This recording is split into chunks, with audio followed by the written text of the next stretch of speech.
Good afternoon and welcome to the Human Results podcast. It's National Apprenticeship Week in the UK. Alasdair Hobbs, Managing Director of Human Results. You like apprenticeships, don't you? Tell us all about your experience with them. Well, do I like apprenticeships? Yes. I mean, I'm obviously being an HR consultancy, you would expect me to be supportive of apprenticeships. And in fact, when I escaped my partnership life, my first full-time recruit was an apprentice, Danielle. That would be 6 years ago now, Ben, and she's still with us. The apprenticeship was a good opportunity for me to, on the one hand, get some additional support that I needed in the business for those admin aspects that I hate, but also an opportunity to train somebody up to undertake parts of the job that that we needed that additional support on, and it's been a huge asset for the business. I mean, obviously we're a small consultancy, but larger businesses have a very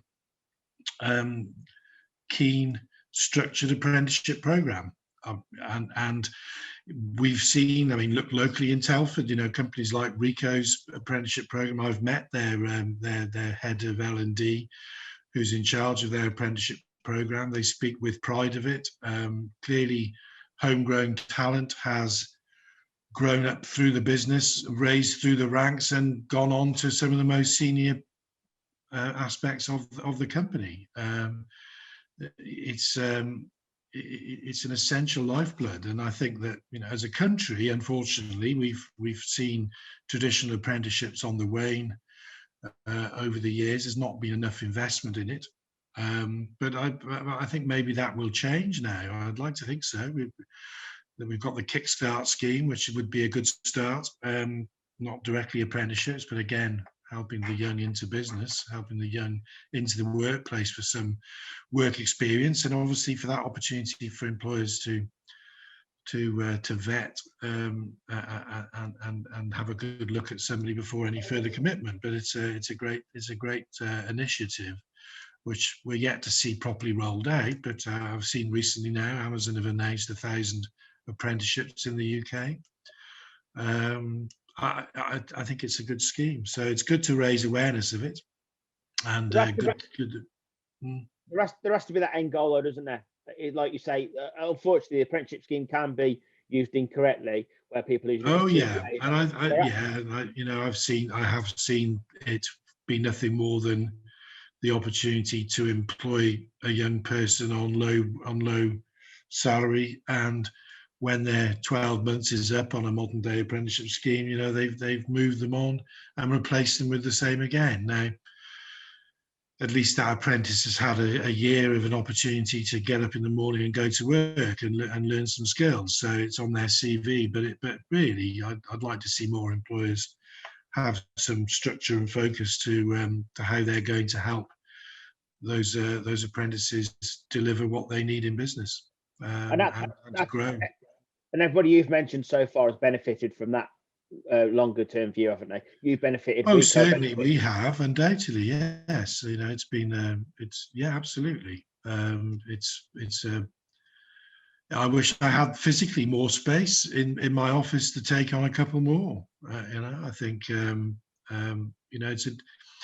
my sort of consultancy, we're quite specialised, because whilst we are an HR consultancy, we're really an employment law, employee relations consultancy first and foremost. If I wanted to go and get a finished product as a lawyer, they won't necessarily come with the experience of conducting consultation meetings, or dealing with a disciplinary investigation, or indeed chairing a disciplinary meeting. Or it's a wider skill set than simply advising on the law. Lawyers are quite keen to avoid attending meetings, quite typically of that sort, because they perceive they don't want to appear as a witness into a tribunal that they're actually representing a party in, and that's a valid concern.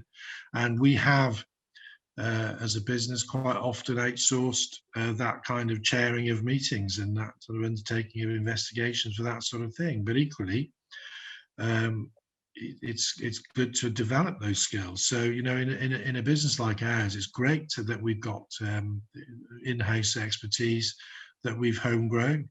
I mean, Jo, who works with me, didn't come to me as an apprentice, but she's been with me many years, and has developed a lot of experience in attending meetings, chairing meetings, and helping with other aspects of HR in businesses.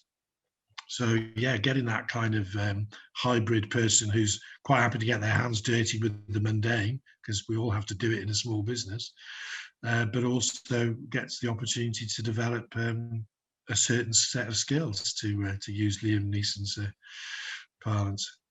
And finally, of course, that allows you then to pass on your experience to clients, and how they can maximise opportunity as well. Yeah, that's certainly the hope. Yeah, very much so. Yeah. Great stuff. Alasdair, thanks so much for today. It's been a pleasure, and you're a credit to the apprenticeship world, because you do it the right way.